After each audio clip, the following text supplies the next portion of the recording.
Oh my god. I should have known that it wasn't over. I should have known that there was going to be a whole bunch more shit on the next page, and I should have waited and kept going on the last one. Oh well. The last one was nearly an hour, so at least we're starting over, so people don't have to wade through an enormously long video for all of this. All right. So, Nerdrotic did a live stream and talked about the drama, and he claims that Jessi was told to leave the private room, not the bar, and that she disrespected his wife. He also talks about the Tom incident and Frog's Zeros incident, so it should have been obvious they were getting kicked out. Also, the weirdo that drops $600 every week on Friday Night Tights has bought himself a seat at the table on Gary's side. Livestream was made members only, but I managed to grab some audio. Couldn't figure out how to upload directly because it's 6 a.m. and I'm a moron. Sorry. So let's take a listen to that. Super chat. So I'm answering a super chat from earlier, which wanted to know what was going on with for one, let me preface this by saying most of you, again, whenever there's drama, will not know what's going on. You'll have no fucking idea. The vast majority of my channel doesn't even watch my live streams, believe it or not. There's 350 plus. Well, if you consider, I mean, this is just a standard thing about YouTube. If you look at the number of subscribers that a channel has, a lot of times, and my channel is different because it's new. So I've got what do I have now? Last time I looked, I had 111 subscribers. So that's that's not very many, and yet I have a number of videos that have many hundreds of views, and a couple that have over 1,000 views. So that but when you get to larger channels that have hundreds of thousands of subscribers, you'll notice that most of their videos don't ever have as many views as they have subscribers. Not even close. I think a lot of times it seems like it's basically like a factor of 10 less. It's like, oh, you got 300,000 subscribers, then probably each one of your views is going to get on average about 30,000 views. And the likes, and comments tend to be another order of magnitude or more or less than that. You're going to get those in the thousands or maybe the hundreds in the likes and comments, or whatever it might be, hundreds or just dozens or something. So that just seems to be the way that it goes on YouTube. And live streaming is kind of the same thing as well. It's like, how many subscribers does Ethan have? It's like his channel has like 145,000 subscribers or something. But he's doing pretty good if he gets, 1,100 people to watch him at any given time. So that's just the way that goes. Yes. Thankfully, it's great. It's rad. It's fucking rad. Again, if it stops tomorrow, it's fucking the best. It is the best. Most people watch videos. They don't really watch live streams or cross-pollinating this or that. There's always something going on. There is, and I have no control, and I usually don't address it, because if I do, it validates stuff, and I know it's lame, and these are not things I was prepared for, right? Yeah. So there was a little drama at the event. Get on with it. And again, I'll keep this brief. Not going to mention any names. I'll keep it brief, but I'll keep beating around the bush. Somebody came to the event and was... Somebody? Seriously? He's not even going to fucking say their names? Wow. Okay. Was asked to leave by my wife. And didn't. When my wife asked... And it wasn't leave the event. It was... okay, we'll preface this. This was a Friday Night Tights event, a Nerdrotic event for my channel, FNT. This was... Of course, this has already been pointed out this is apparently a regular thing that they've been doing, and although they rebranded it to a Friday Night Tights Geeks and Gamers thing, this time it had previously been a Fandom Menace thing, and yeah. So there's that, and also somebody, was it ValeNed, maybe? Somebody? In somebody or other's chat was mentioning, recently that it was not an invite-only thing or whatever, so even though it's like, yeah, they rented a private room, it was still like it was open to everybody to come in, so any suggestions of it, so I don't know. Again, it's like, it's a he said, she said thing to a certain extent, but whatever. It's a thank you to you guys. So this was, me booking a place, paying for drink tickets, and paying for a room for a second night, which we didn't plan, which is fine. It was absolutely my pleasure to do that for you guys. And then George Molo helped by, and he didn't have to do this. He put us up, me and Melissa up. And we had another, a more quiet That's Gary's whale. Friday Night Tights after party at a villa, which was fucking great too. So we partied a lot. Now we separated and did a lot of things. That was the whole point, was to we'll do 2 meetups, but they were for Friday Night Tights Nerdrotic. That's what it was. That's why, that's the way, that's what it says on the flyer. Okay. So it was a thank you for you. So we had these little wristbands made and lanyards made. Not really enforced, okay? Why not some armbands, Gary? It was specifically, these things were made, so no rabble-rousers would show up causing trouble. Because people do that. God. Believe it or not, people do that. So my wife asked somebody to leave, another YouTuber. Jessi, yes, and we they know. Didn't. And disrespected my wife. So when they disrespected my wife, I told them to GTFO. Disrespect my wife, mother of my children, woman who's been going through a lot of shit. Even if she wasn't going through a lot of shit, I don't care who you are. I really don't. That's the way that goes. It caused a bit of a scene, but it didn't derail the event at all, at all. And actually, that person could have. There was a private room, and that was for the FNT Nerdrotic Geeks and Gamers people, and then there was a bar that anybody could go to. I had no control over that, and that's where they were asked to go to the bar part. Not to the part that I rented out. Now, I wouldn't have stopped a single viewer or member or fan or anything from coming in, ever. But when somebody makes a live stream trying to cancel my co-hosts on Friday Night Tights, trying to drag their name, which they have listen, people have every right to do or say what they want on their channel. I don't care about, but I don't have to like it and go, oh, we're buddies now, because we're not at that point. But I don't say anything about it until trouble comes to my door. And it sucked. Of course, by not mentioning it ahead of time, well, he wasn't necessarily inviting trouble to his door, but he was not exercising a potential opportunity to head it off at the pass. It's like if he'd let, Jessi, I guess, is too stupid to to understand that you go after one of Gary's friends and try to fuck him over or whatever, then Gary's not gonna like you that much anymore.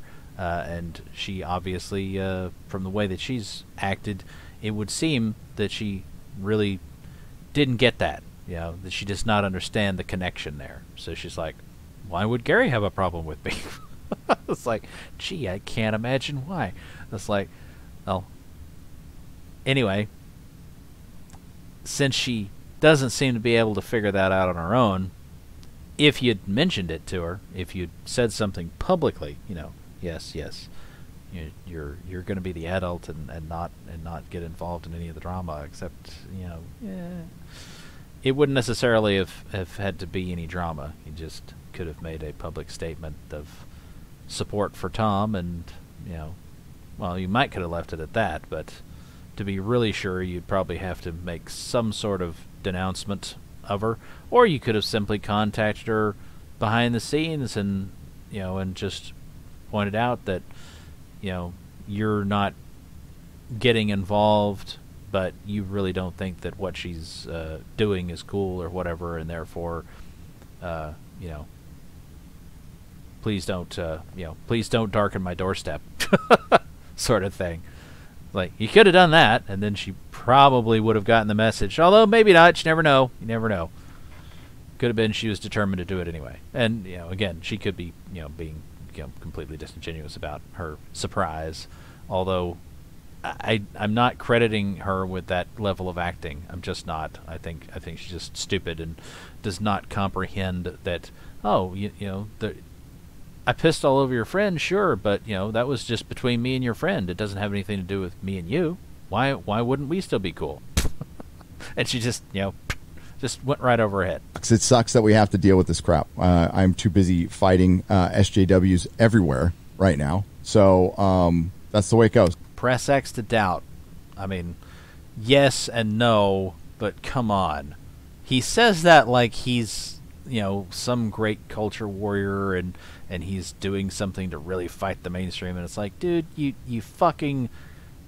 bitch about the mainstream, but you also keep buying their shit, and you, in addition to not stopping yourself, you also never advise any of your fans not to buy their shit, and as a matter of fact, you by buying their shit yourself, you kind of encourage your fans to do the same, so you're not doing you're not doing anybody any favors in the culture war. Not really. All you're doing is just sitting there complaining. That's the way it goes. So yeah, it made a little scene. There was a couple of videos made. I'm not gonna respond to every video. I've got a life to lead, and so do other people. And yeah, I wake up and people are calling my wife a cunt on YouTube. Great. Who did that? Was it Mary Mayhem? It wasn't Jessi. We know that. And it's like, if you're going to place odds on who was going to take the most exception to it, wouldn't you think it'd be Jessi? And yet she didn't say anything of that. As a matter of fact, she was very complimentary about how beautiful your wife was. So, who the hell was it that was calling your wife a cunt? What the hell? Great. She's fine, by the way. She can handle that shit because she doesn't give a fuck. Well, I would assume so. And that's what I love about her. But my wife doesn't understand the YouTube world or fucking internet optics, or she doesn't give a shit or know about any of that. She's a normal person who lives her life, and she was running this event, and anything about friendships or I'm not. There's people I'm not close to that some people might think I'm close to. I have absolutely no idea what Gary's wife is like. I hope that she's a nice lady, but as caveat, to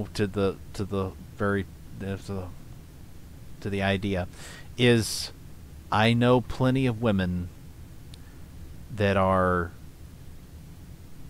There's a night and day difference between the way they act, as long as everything seems to be fine, and the way they act whenever they're not pleased about something. It's like a Jekyll and Hyde situation. It's like they might seem very nice and personable and professional and so on and so forth in one context, and then because something pissed them off, all of a sudden they're, they look like they might pull out a fucking axe and murder you right then and there. And they're screeching at you about all kinds of shit and massively overreacting to things that, it's like there was no reason to react to that at all. Probably most people would have said, and instead they go nuclear. So it's women and occasionally men, I guess, but very rarely men. Mostly women are the ones that act that way, and even then, in my experience, it's not anywhere near the majority. It's a minority of women that act that way, that do that. But holy shit, there are definitely a number of them out there. I'm not, and you see me. I do not make videos about other channels on my anywhere. I don't respond to this stuff. People can say what the fuck they want. That is fine. But if I hear it, I don't hear everything, and I don't look for it. I don't care. People send to it, it's fine. But if I hear people calling my co-host zeros. So does that mean that EVS is on Gary's shit list? Like, oh, how dare he call my, frankly, EVS was not wrong. There are a number of zeros orbiting Gary. Although, how much of a worthwhile person Gary is in and of himself, it's like I don't know what I'd say about that. Like I said, it's like I know a lot of people like him. I don't have anything against the guy, but as far as my personal interest or investment in him or whatever, it's kind of just my feelings. The feelings he engenders in me are apathy. Just kind of meh. I don't care. It's like not one way or the other. I don't have strong feelings about the guy. So. Or calling, or trying to cancel or Me Too one of my co-hosts, which is the most fucking SJW thing you can do. We fight that shit all day. We fight that shit. That's what we fight. That's not what we're about. It's not what I'm about. How does he fight that all day?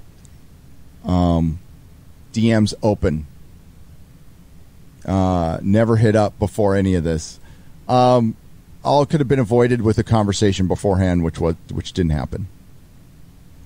As far as like what was the event, again, this is like Twitter fucking narrative shit that I don't see all of. I don't know. I'm only hearing it secondhand and stuff. It was a Friday Night Tights event. That's the way it's going to be, and it just seems like every time somebody tries to do something nice for the fans, there's always something shitting on it, right? Well, was it though? Because you say that, and that sounds like you're saying that shitting on something nice for the fans is like saying somebody's shitting on the fans, kind of. Except, doesn't sound like any of the fans had any problem whatsoever with her being there. I mean, was Jessi there shitting all over your fans? Doesn't sound like it. Kind of doubt it. Whatever her and Jeff, whatever problems they may have, whatever down, side there is to them as people, I don't really see them shitting on all your fans. I don't think that happened. They showed up and, crashed the party, weren't invited. They decided to show up. People asked them for autographs, and they started signing autographs. Maybe they even pulled up a chair and decided, yeah, sure, let's make it about us. But then, to a certain extent, anybody who's going to be on YouTube didn't EVS or somebody point out that just everybody kind of has to be a narcissist to a certain extent? I wouldn't consider myself a narcissist, really, but then again, I'm not on camera, so maybe there's that. But it doesn't sound like they really were causing any kind of problem, except for you. You and your wife didn't want them there, but the fans seem to be fine with it.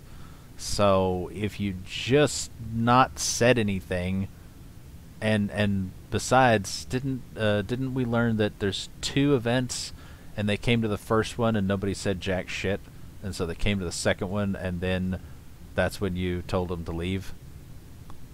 And you're acting like, they're shitting on a thing that's for the fans, and it's like, well, if it was for the fans, those fans are probably, at least some of them, are also Jeff and Jessi's fans. Probably more Jeff's fans than Jessi's, but still, it's like some of the fans are their fans too.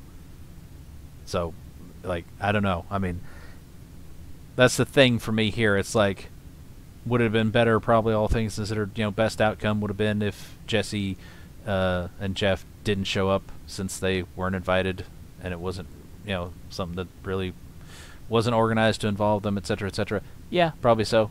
But then again, it's like they decided to show up, and it's like Gary's like, I'm not into drama, and it's like, yeah, but you're the one who made an issue out of it by telling them to leave. Like, if you hadn't said anything and you just let them be there and tolerated them, then there wouldn't have been an incident at all. So it was you being upset about it that caused it to be a quote-unquote incident in the first place. Just saying, I'm not saying what they did by crashing your party was right, but your response to it also, if you're one to avoid drama, it's like, well, you didn't. You created it. Because if you hadn't done anything and they'd just been there and partied and left, it's like, then there wouldn't have been any drama. I'm just saying. I'm not saying that even that in your place that I wouldn't have done the same thing. I'm just saying that you say you don't want any drama, except you are the one that created this particular bit of drama. So, which I thank you, by the way, trying to thank it was and funny. Thanking you guys. And no, it wasn't enough. It'll never be enough. Like I said with Az earlier, never be enough. But I won't stop trying, and I don't let anything like this get my way or stop me from doing another one. Jeremy from Geeks and Gamers did a great job. The crew did a great job. Again, the only thing missing was Az, right? But no, like if Matt Jarbo shows up, I wouldn't let him in. No. Into my private room? Fuck no. Well, there's a big difference, though, between Jessi and Matt Jarbo.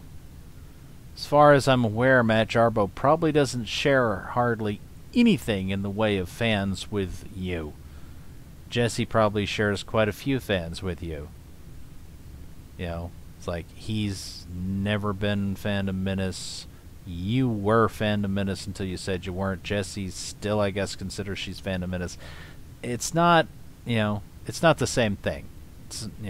What the fuck is it with? I mean, this is Gary doing it, but you had just some pedo defender doing it. It's like everybody and their goddamn dog does this. Have you noticed that? Anybody else notice that? There's all this false equivalency being drawn. Everybody trying to draw a false fucking equivalency between. Here's this thing. Let's compare it to this thing, which that's nothing alike. It's like, what is it with these people? Keep the shit out of that. And there's some other people who, if, I'm not going to make videos about it. I'm not going to say anything. But if they came to my event, I'd say, no, you can't come in. Because the last time I checked, you were trying to cancel one of my fucking co-hosts on Friday Night Tights. Okay, so I guess that means that Jessi and Mecca and Mary Mayhem and what is that other chick's name? The one with the giant forehead? I can't remember, but whatever the fuck her name is, I guess all those women who decided to dogpile on Tom, they are all on Gary's shit list. So I don't know what world you think that's fan behavior. So it's for people who participate in the chats, members. I don't quite understand what he means by fan behavior. I mean, they're on the other. They're on your side of the camera, dude. Not I don't know. Anyway. There's lurkers there too. The lurkers are always. I met some lurkers, which was great. It was such a fucking positive event. If you see all the videos, all the live streams, all the fucking smiles. And if any creator, like we had other creators there, if they wanted to come, they were welcome. They could have just asked, and we could have set it up, and we would have set up promo materials for them. But there was us just giving stuff away. There was no charge at the door. We were handing out drink tickets. Alex, the owner, is great. But yeah, that's the way it goes. I'm like not talking about this shit anymore. It's enough to where, again, my Melissa is she did what she thought was the right thing to do, and I backed my wife. Period. So. Ooh. Oh man. What was that a slip up on his part? Because I got to tell you, that statement right there, that rings off alarm bells. She did what she thought was right, and he backed her up. That sounds like the wife fucking overreacted. Like, he probably wouldn't have done it himself, and she decided to tell him to get the fuck out, and that didn't go over well, and so, he had to step in and, you gotta back your wife. Once she's decided to do that shit, you gotta have her back, because you gotta live with her. You don't gotta live with the other people, even if they were your friends at one point. Once she's decided to piss in their post toasties, you've got to whip your dick out and piss in it right beside her. You can't. There's no other play to make. But that's kind of what that just right there just sounded like. It sounded like, ooh, the wife decided to overreact, and there's just nothing else you can do. You gotta back her up. Oh man. Oh man. People disrespect my wife. It's on. It's on. And I don't care what happened before that at all. Okay, well, anyway. Back to the farms. Imagine having $600 to drop on Super Chats every week and giving it to a 50-year-old man instead of nubile young Ethot. Disgusting. Yeah, it does. It is kind of weird. I mean, I can pretty much guarantee you that Gary's not going to sleep with you no matter how many Super Chats you give him. Of course, the same probably goes for, Anna or anybody else that might be of more interest, or you would think would be of more interest to people to sleep with. But anyway. God. I think they've changed their background, haven't they? That's interesting. These are the same people pissing and moaning about SJW private Facebook groups. Now I have a mental image of Nerdrotic in a wading pool writing the guy's name on his chest in magic marker. Thanks, I think.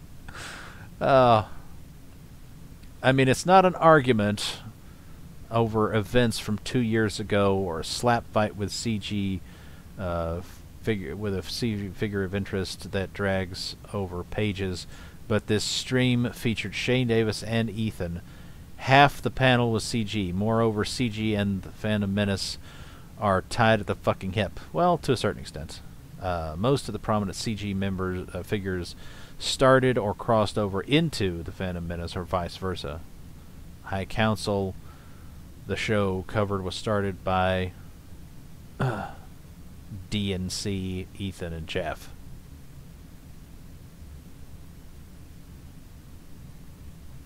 No, diversity, whatever. Dicky Boy quickly ran off because live streams mean actual interaction with plebs.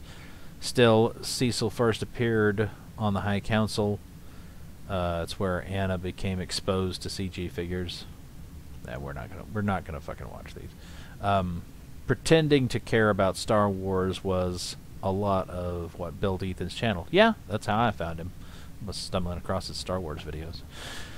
Not to sound like a faggot, but there are degrees of asshole. Sometimes people need a little asshole. Pussy Jeremy needed an asshole like Ethan on stream with Zack Snyder. Yes, he did. Desperately so. Okay, I'm going to be the one, say what everyone must be thinking. How good would it be to have a threesome with Darth, Barbie, and that Star Wars girl? Who is Darth Barbie?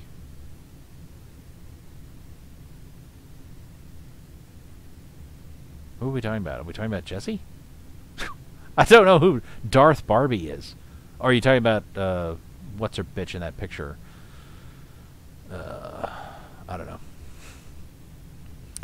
Patreon is still sending me emails demanding me to remove YouTube streams and are now threatening to suspend my account because Mike reported me to them. I'll sue the fuck out of them if they want to go harass me off their site. Good. Good for you, JDA. Sue away. And, you know, and if you can prove that Mike is conducting a harassment campaign, maybe you can get him kicked off YouTube. You know. Or sue him. I don't know. Or get him kicked off Indiegogo. That'd be fun. But yeah. Can you get your Patreon pay pigs to switch over to Subscribestar or Locals? I mean, he could. I don't think JDA has very many Patreons right now, so he could certainly probably talk most of them, maybe all of them, into switching over to a different service. But I don't think that's the point. The point is to, you know, defend his position. You know, unlike some people, JDA doesn't just constantly retreat. He occasionally goes on the offensive, so, you know, it's important to do that if you're able. Oh no. So anyways. Well, you know, he's on Gab, by the way. It's like, yeah, JDA's been suspended from Twitter, but he is still on Gab. So if you're not on Gab, you can get on Gab, and then you can follow him and communicate with him through there. I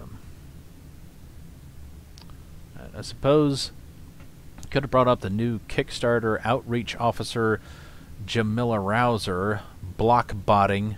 Interestingly enough, somebody suggested that she'd like blocked everybody who follows Ethan, but that's apparently not true because I follow Ethan and I'm not blocked by her, although her tweets are protected.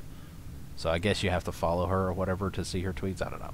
Or maybe she has to follow you. I don't know how that shit works. Anyway, block botting most of ComicsGate like it was 2017, since that's doing the rounds on the CG streams as well as fodder for fresh round of anti-Kickstarter rhetoric supporting boycott. Yeah, well, I mean, Kickstarter just, you know, cannot apparently help themselves to keep on hiring shitty people.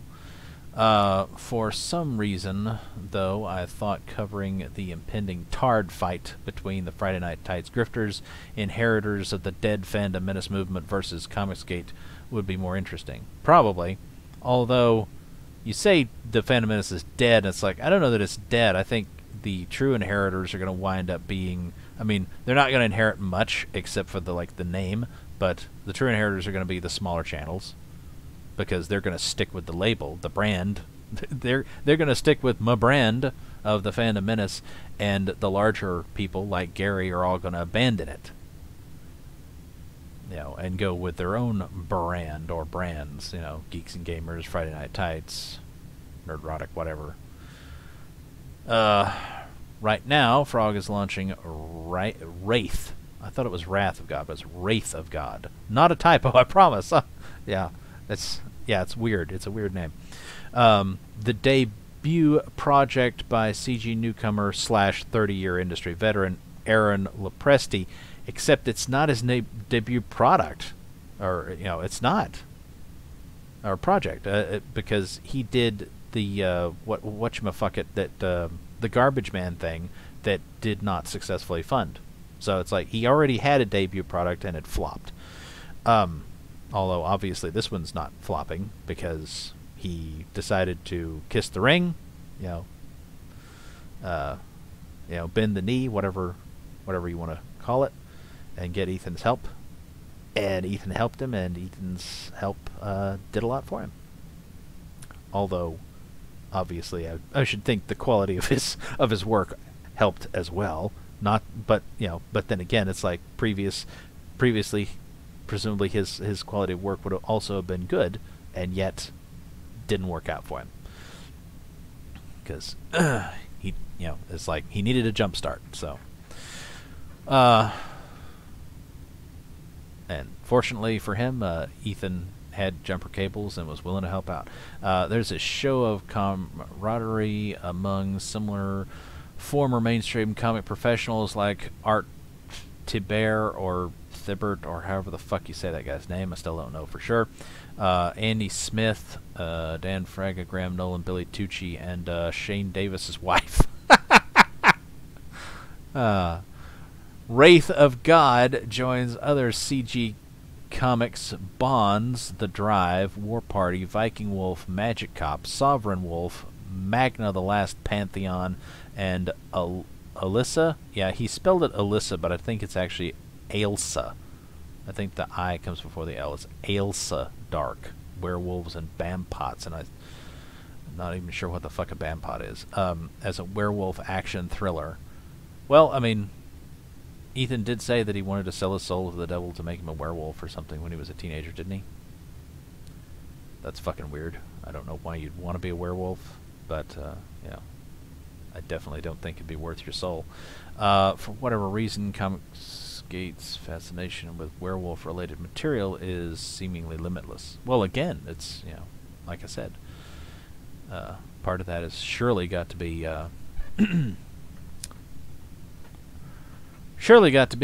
Ethan. Yeah. All right. Heidi McDonald. Although, you know, just a momentary pro-Christian plug right here.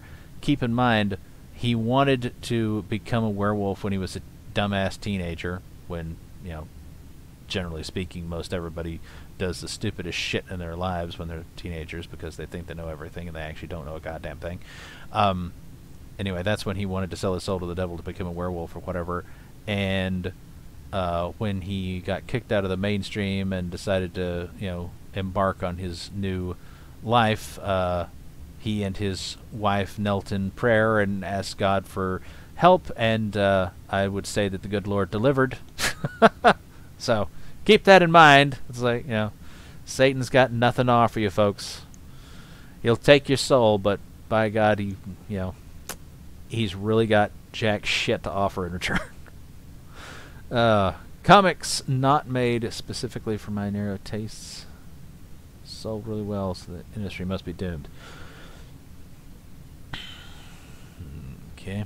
Richard C. Meyer took some time out of his busy day of mowing his lawn and seeking inner peace to spurg at this screen cap of Ron Mars, retweeting a quote of Heidi McDonald relating comic book shop owner / semi-official industry statistician Brian Hibbs, saying 2020 was one of the strongest years for comics ever, according to data received from BookScan. That sounds like complete and utter horseshit. I don't know how you. I'm sure there's a way to manipulate the figures to as the saying goes, you can prove anything with statistics. Well, like I don't know precisely how you would manipulate the data to show that it was one of the strongest years ever, but I'm sure it's possible. In a bit of synchronicity that I didn't know, Brian Hibbs was actually the person who bought Nerdrotic's mythical comic book shop he owned once. Meyer describes Hibbs as basically the comic book guy from The Simpsons, and everything he writes is like 10,000 words. So he writes a lot of short stories then. It takes forever to get to the point. All those words Hibbs writes relating to the comic book industry make his simple Zach brain hurty. Please keep your findings in bite-sized tweet form for Richie. Well, as you know, as has been mentioned many times, we are a post-literate society at this point, so that's not to be wondered at. Brian Hibbs says the BookScan numbers paint a positive picture. But if that's so, why is the direct market doing so bad? Proof the direct market is bad: Brian Hibbs shut down his second comic book shop because his employees quit and he couldn't train new ones. That makes no sense in a growing market. Therefore, the logical conclusion is that Brian Hibbs is a liar, peddling propaganda for no other reason than to gaslight the haters. Probably. Oh, I mean, Nerdrotic did say that, didn't he? Didn't Gary say that his shop that he sold was shut down? Bookscan tracks all book sales in the United States except the direct market, aka Diamond Distribution sales figures. The two are combined to compile the annual Comicron reports. The stats Hibbs posted are relevant concerning the health of a local comic book shop, a detail Hibbs mentions in his report that was too long for Meyer to read. Brian Hibbs suffered a major heart attack in March 2020. Oh my. Might this have affected his decision on choosing to shut down a secondary comic shop instead of retaining a full staff? No. The only reason he could have shut it down is because of declining sales. Well, not quite comic book guy, but see a little bit of a resemblance. Was this all part of an elaborate attempt to gaslight comic book industry followers regarding the state of the industry? Who knows? I mean, no desire to see anybody suffer, but I don't know. When I hear that terrible people, I mean, I don't know for certain he's a terrible person, but it kind of sounds that way. And when terrible left-wingers, have unfortunate things befall them, at this point, I'm kind of out of fucks to give. It's not like I specifically wish you harm. It's just I'm out of fucks to give. It's like, well, too bad. Nuance and diligence is lost on that audience. ComicsGate is a public service in that concentrates the mentally deficient. Okay. How do you feel about Aaron Lepresti launching a new book on Ethan's channel, making $25,000 in 3 hours? Oh, I've done that through audience. That your side is cultivated. Oh, that's Edwin. So that's what he's talking about by your side. It's cultivated with CG. As well as getting a 100K book outside CG, Mike's platform and other people's circle is lucky if he hits 30K. Well, I mean, we already saw that. I mean, didn't he try promoting on Smiller's channel and whatnot when he did the Garbage Man thing, and that didn't work out for him. It didn't even successfully fund, right? It crashed and burned. At least that's what people were saying on whatever the fuck, well-read Anus' stream or whatever, where people were talking about it. There's a little CG audience, but at least they support their creators. True. Pay piggies always deliver, even if the comics don't. Yes. Yes. We see that with lots of people. I don't have a side. Miller's my friend. Due diligence, blah, blah, blah, blah, blah, blah. I was listening to about 15 minutes of well-read anuses. It's well-read anus, Edwin. Well-read anus. So says Jabba. So we should all listen to this. Show, but throwaway comments there seem to trigger CG zealots. Retired from that. What have you not retired from, Edwin? Jeez. CG is triggered every time the wind blows. They don't need my input. Well, that's true. Good for Frog shilling Lepresti. For shilling Lepresti, it's probably one of the better books that will be shown on that platform this year. I haven't taken a look at it, but CG and anti-CG are both largely irrational. Time sucks, except for the 6 people or so in CG who have monetized it efficiently. Probably not wrong on that count. Aaron Lepresti is taking a beating from his peers today. I saw Mark Brooks, a particularly dizzy and spiteful SJW, running him through the ringer for launching his campaign with ComicsGate. Lepresti has been on my channel a few times. I think he used to hang out with Smiller last year. SJW pros are acting like this is news. It'll be interesting to see how he handles the pressure. His book looks great. I predict that it'll land at 6 figures after some hard work, like Graham Nolan's Alien Alamo will, along with Snowman and Creed.